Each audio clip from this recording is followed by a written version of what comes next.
Hello and welcome to chapter 3 of this series for web development. I'm Damian Sserunkuma and I'll still be taking you through. Today I want to look at how to add images or how to add multimedia content in your website or web page. So we want to look at how do we add an image here. So I would love to add an image precisely there, and the number of things which you need to consider when you are inserting an image. One of them is the quality of the image, that is in terms of pixelations or the pixels, and then the resolution of your image. It has to be clear and it has to be sharp.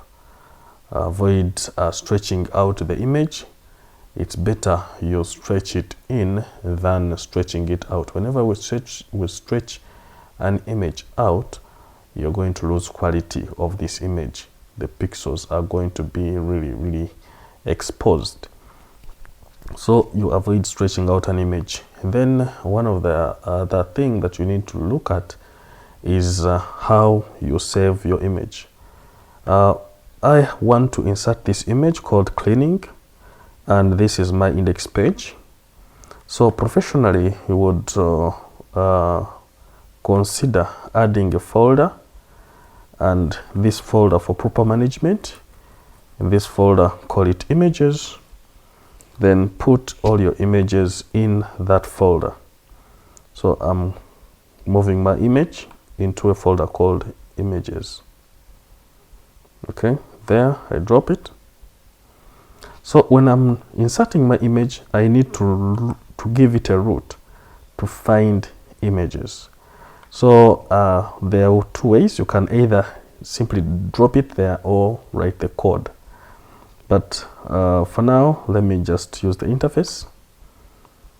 So I'll ensure that I have inserted my cursor at this point where I want the image to appear, and I'm in the HTML for insert. HTML, and then select image. So I make sure that the cursor is where I want the image to be, and then click at image.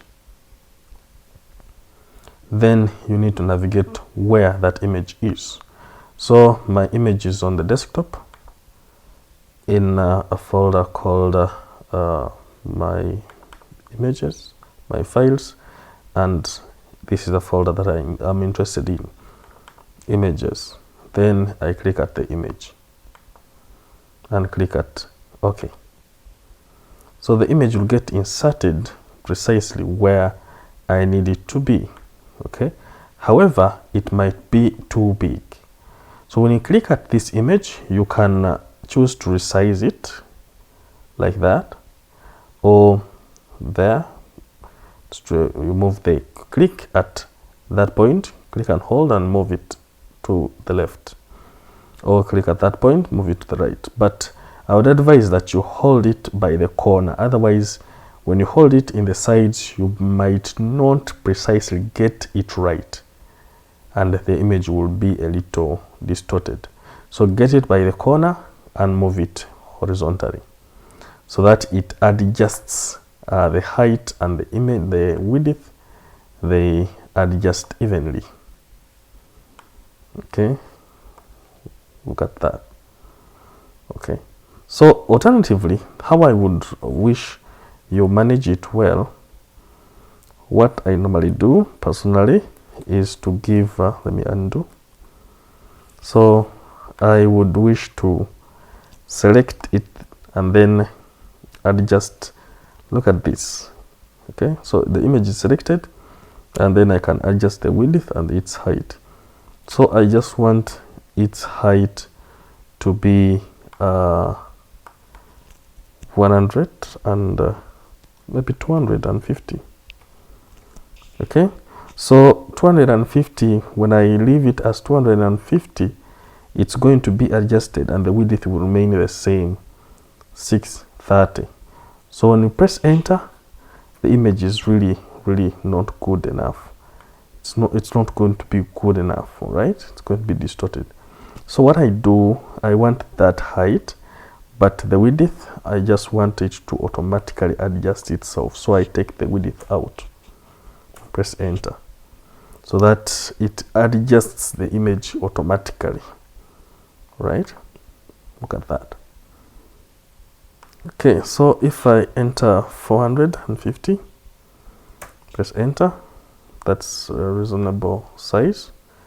Okay, and then I also need this to be touching the top. Okay, so I click this time around, I want it to be touching the top. Click not on the image but outside the image, but within the same cell, and then select vertical alignment, vertical down, and then select top, so that it touches the top of the margin. Then we can adjust this. Okay, and then we say welcome to TB cleaners. Right, and then we can give a description here, write something about TB cleaners today. Then we can say today, and then read more about us. Okay, about us, and then we shall have about us there, and then this is what we do. Okay, and then this is what we do. Then we shall have some text there, right? Some text there, and let's see how it looks like. So I'll just make sure that this goes down, and then this text touches the top. So I'll select inside, anywhere within the cell, and then I vertical align it top.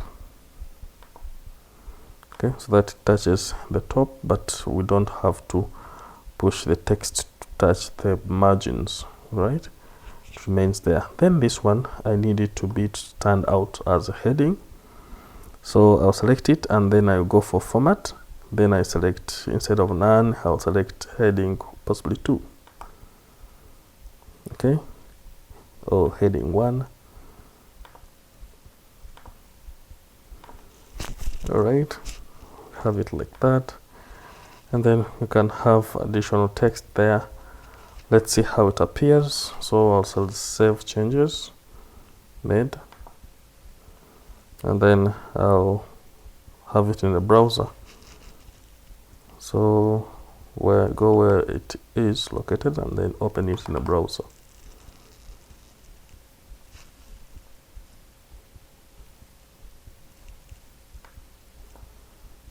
Okay, so there we have inserted an image, and the image is precisely where we want it to be. Then we have had this as heading 1, and then we can have the text. Then this other text is also there.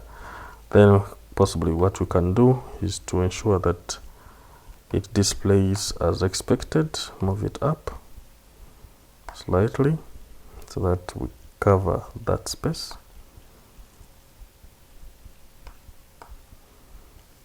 All right, there we are. And then this other space is also too big, possibly. Okay, even this is a bit too big.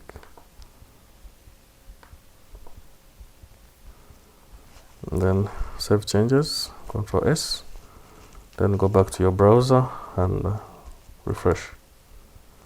Okay, so your thing is starting to take shape, and all you need to do is to ensure that this whole space is for navigation. So I'll preserve it as gray. So by BG color, give it gray.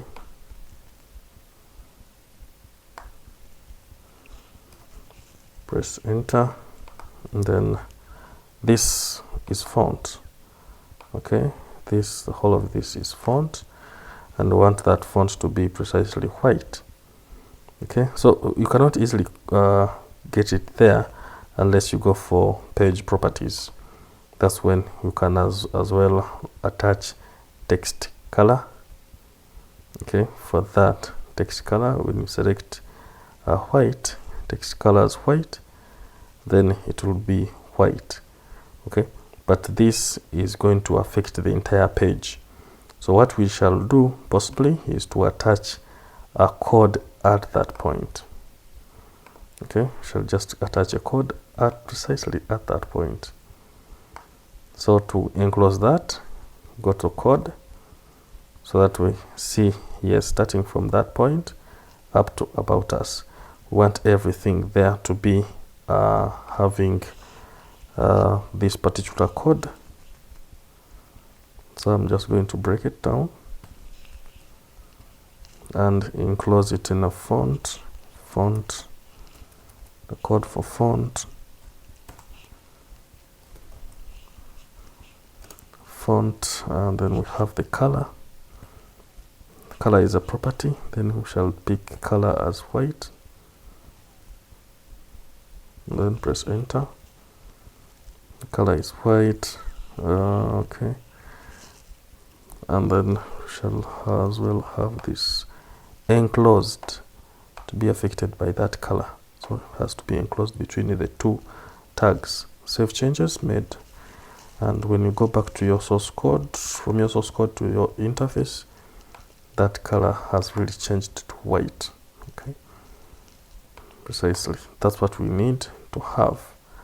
If you need to do more other changes, still you can. You can as well change this to white still. So I'll have it selected, go to its code there, break it to ensure that we know precisely where I want the code to be. So shall have the font there, have the color. Take note, the color doesn't have a U. Okay, so we want it like that, and press OK, and then close that. Okay, but we need also to close the font. Okay, font, and then also this, we close quotation. So we are sure that yes, our text will be affected by the font color. And then what we need to do is to go back and refresh this. So we have this text in white, and then background, possibly make it green or blue. Let me just adjust it so that the background is actually picking it from the blue of my so I'll select that and then select color picker. Then I will need some color to do with the image. That color will precisely make things easier for me. So I do that, and I have my text changed and it is really pushed out. So save changes made by pressing Ctrl S and then refresh. All right, so our text is good and we can easily now read the content. However, we just need to add more content. Normally we avoid a lot of white spaces within the website or web page. A lot of white content or white spaces, it means it gives an impression that you did not have enough information that you want to be giving out to your customers or for anyone who is going to preview your work. So you need to have enough information within your web page. Otherwise, what I intended to show you is how to insert images and how to change the background colors plus the contrast of the colors.